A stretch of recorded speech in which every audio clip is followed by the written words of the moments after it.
Meena goes from home to home, sweeping floors, scrubbing dishes and washing clothes. Bela does odd jobs, like decorating bindis at home. Earns 2 rupees for every 100 that she makes. Lakshmi, like most other women in her basti, rolls incense sticks, earns 30 rupees for every 1,000 that she manages to make. Women at work, each one of them, doing whatever work possible, whatever work they can find. Work which nearly always requires low skill levels is practically invisible and also pays very low wages, but helps these women ensure that they, their children and families do not sleep on an empty stomach.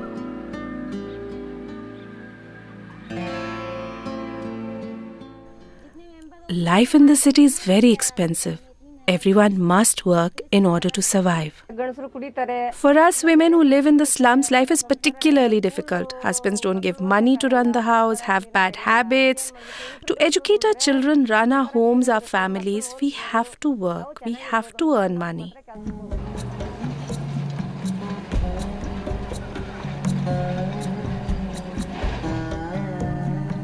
It is not as if the men do not want to work. Most urban poor men and women are finding it harder each day to get work. Today, the development is so much. And where is the job for you? The technology modernization becoming so fast that you may lose day by day manner. So you have to go according to the times.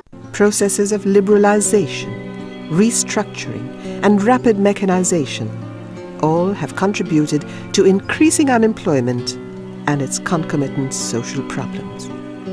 But problems do not deter women from aspiring for a better life, especially for their children. If we are able to become self-sufficient, give our children good education, good nutrition, nothing could be better.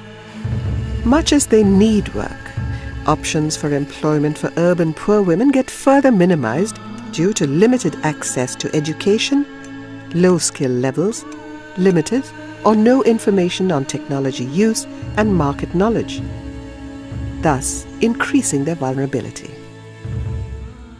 I felt a lot of exploitation for women done in the society, in the families. So when the ILO project came, they could help women to get their economic empowerment, social status, family status, capacitating them. So the concept of decent employment for women I absorbed very strongly and I believed in it. What then is the Decent Employment for Women in India program? Through this project, the ILO is working with the Government of India, the Ministry of Labour, other partners, and with financing from the United States Department of Labour on a matter that is central to our decent work agenda. This project helps the women living in urban slums, especially in Delhi and in Bangalore, who do not have any income at all. They are selected, they are trained, given skill training in various trades so that they can find a job for themselves, they can improve their income, they can become self-employed. The results of the project are in many ways spectacular. It is really encouraging to see how women with this attention, given this opportunity, are in a position to change their life, the life of their families, and to develop skills that help them to earn an income that is way above of what they've been able to manage to do so far. The program reaches women at the community level through collaborations with selected non-governmental organizations.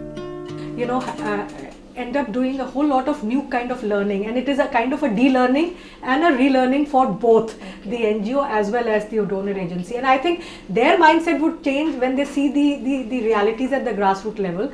And from an NGO's perspective, maybe we get to learn a whole lot in terms of how to better manage a program. More importantly, opportunities are being made available for improving skills of women beneficiaries based upon needs assessments, which will help enhance their income earning opportunities and open more avenues for productive employment. I wanted to learn a skill like stitching so that I could contribute money to run our home.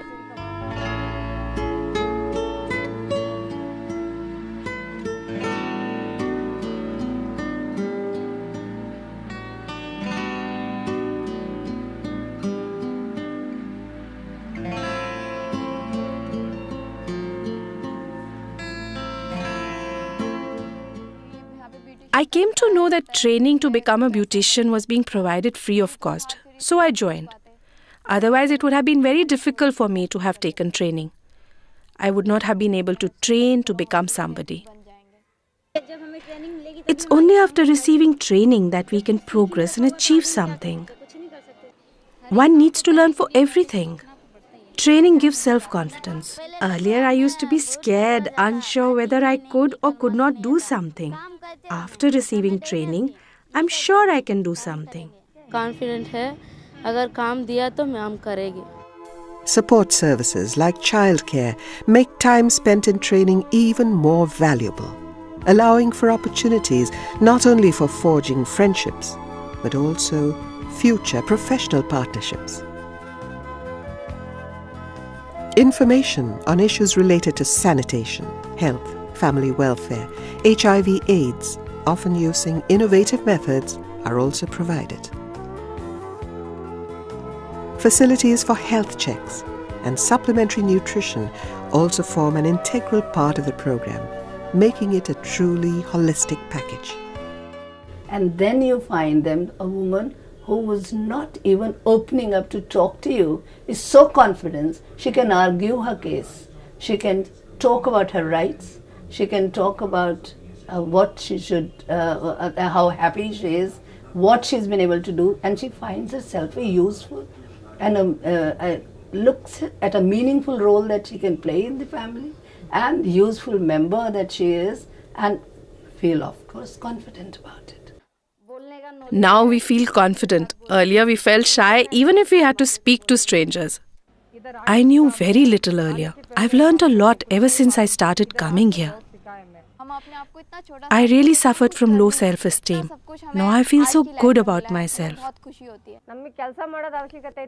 Training has not only taught me how to be independent, to be self-sufficient, it has also taught me how women have to live their life. So far, the program has ensured that traditional stereotypes about what is men's work and what women can do are being constantly redefined.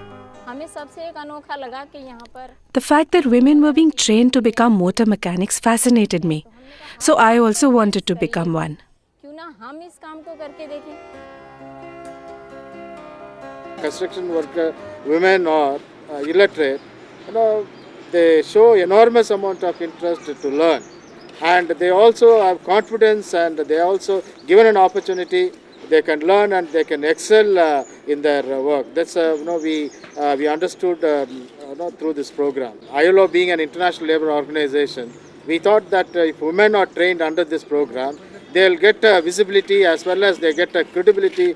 Yeah, well, look at even one of the trades what we do is plumbing, which is hitherto was domain of the men, and for us more than the woman, it's a great learning for us as an NGO partnering with ILO.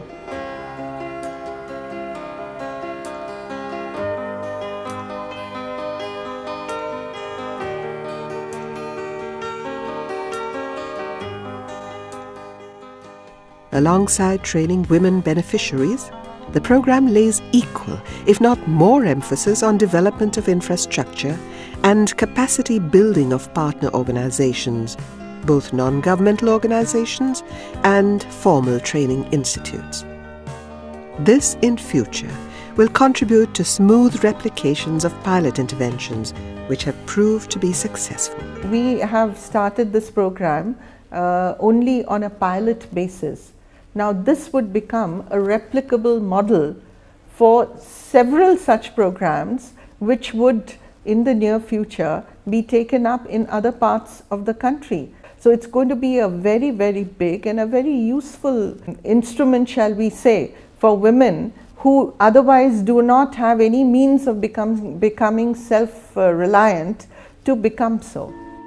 The program also focuses upon development of curriculum and training materials, both for trainers and trainee target women, training of trainers, creation of linkages between formal and non-formal training, and preparation of audiovisual training packages. Surveys and community-level exercises are also undertaken from time to time to assess needs of target beneficiaries and also study impacts of interventions underway.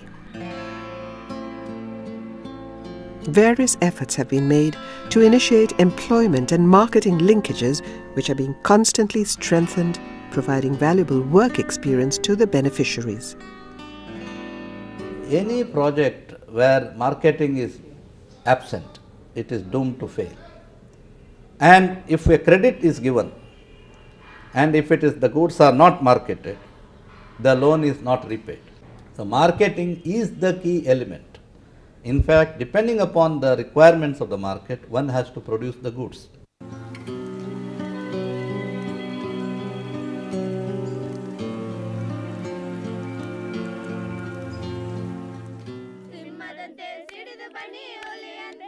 The ultimate goal for all these activities is to ensure to awaken women to the power of their strength as a force for the betterment of society. Power for women. That's what we need. And of course, and the resources have to come to families through women. When they come through men, something is lost on the way always. I feel so proud that I am now self-sufficient. I can support my family, myself, without anybody's charity. It's a very different joy that I too can do something. You should do something which gives you an identity. For any woman, her own money earned by herself gives her independence and self-respect, even family support. This is a very successful project, quality products, but also quality projects. The commitment of the people from the ILO, the local participants, and you can perfectly well see from the women participants that they like it, that they've learned, and that they are upgrading their development possibilities and the life possibilities. This is what development is about. An old Indian fable also tells us this story of a king and his wise minister.